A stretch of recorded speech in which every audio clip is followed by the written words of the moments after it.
Hi மக்களே, எல்லோரும் எப்படி இருக்கீங்க? ஸோ என் ஊர் திருவிழாவோட mini vlog பார்த்துருவோமா?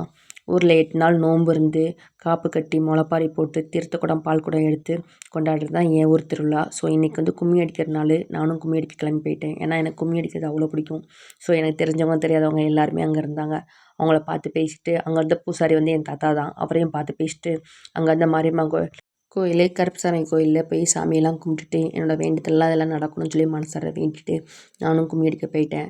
N friends and family மட்டும் இல்லாமல் தெரிஞ்சவங்க தெரியாதவங்க எல்லாருமே அங்கே இருந்திருந்தாங்க. ரொம்ப ஜாலியாக பாட்டு பாடிட்டே நாங்கள் எல்லாமே கும்மி அடிச்சுக்கிட்டு இருந்தோம். நிறைய புது புது பாட்டெலாம் பாடி கும்மி அடிச்சுட்டு இருந்தோம்.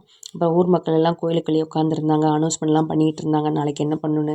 அப்புறம் கும்மியெல்லாம் அடித்து முடிச்சுட்டு நாளைக்கு இதெல்லாம் பண்ணிடணும் அப்படின்னு சொல்லி பேசிகிட்டு இருக்கும்போது பூசாரி வந்து எல்லாத்துக்கும் விபூதி கொடுத்துட்டு பொரி கடலை இதெல்லாம் கொடுத்துட்டு இருந்தாங்க.